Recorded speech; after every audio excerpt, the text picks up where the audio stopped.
गणपति महोत्सव अब सिर्फ महाराष्ट्र में ही नहीं बल्कि पूरे देश में प्रचलित हो चुका है। गणपति के नाम पर ऐसे आयोजनों की शुरुआत बाल गंगाधर तिलक ने की थी।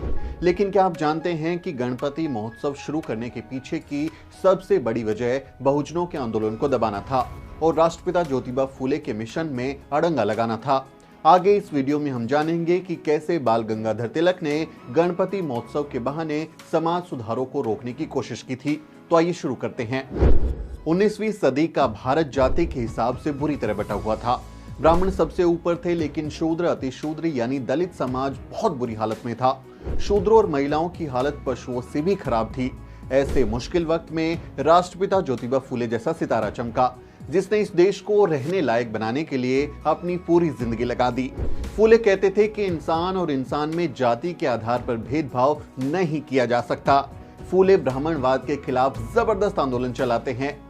वो शूद्रों और अतिशूद्रों को अंधविश्वास से बाहर निकालने के लिए 24 सितंबर 1873 को सत्यशोधक समाज की स्थापना करते हैं। महात्मा फूले ब्राह्मणों की सत्ता को चुनौती देते हैं। वो महिलाओं की शिक्षा पर जोर देते हैं। फूले अपनी पत्नी सावित्री बाई के साथ मिलकर 1848 में भारत में लड़कियों के लिए पहला स्कूल खोलते हैं। फूले ने 19वीं सदी के भारत में क्रांति लाकर रख दी थी। उन्होंने विधवा पुनर्विवाह शुरू कराया, ब्राह्मण पुरोहितों के बिना शादी कराने की शुरुआत की, बाल विवाह के खिलाफ कैंपेन चलाया। वो जगह जगह जाकर पोस्टर चिपकाते थे, कैंपेन करते थे, स्लोगनिंग करते थे, लोगों से बात करते थे। अनाथ महिलाओं और बच्चों के लिए शेल्टर होम भी खोले। दलित पिछड़ों के लिए शिक्षा पर भी जोर उन्होंने दिया। महात्मा फूले के ये काम ब्राह्मणवादी सत्ता को खत्म करने का काम कर रहे थे। सत्यशोधक समाज की गतिविधियों ने पुणे के साथ साथ पूरे महाराष्ट्र के ब्राह्मणों की नींद उड़ा दी थी। ब्राह्मणों को लगता था कि अगर शूद्र अतिशूद्र पढ़ लिख लेंगे, सवाल जवाब करने लगेंगे, महिलाएं भी शिक्षित हो जाएंगी, तो फिर उनकी दुकानदारी ही बंद हो जाएगी। ब्राह्मणवादियों ने फूले को डराने धमकाने की खूब कोशिश की।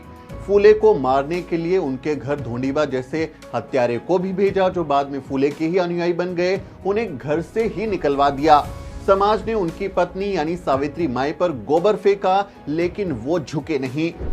धीरे धीरे फूले का असर सिर्फ पुणे में नहीं रहा बल्कि पूरे महाराष्ट्र और आसपास के सूबों में भी दिखाई देने लगा। पुणे के ही नारायणपेट में बाल गंगाधर तिलक के अखबार केसरी का हेडक्वार्टर था। तिलक एक कट्टर ब्राह्मणवादी व्यक्ति थे जो महात्मा फूले के सबसे बड़े आलोचक के रूप में जाने जाते थे। तिलक ने महात्मा फूले के आंदोलन को बदनाम करने, उन्हें अंग्रेजों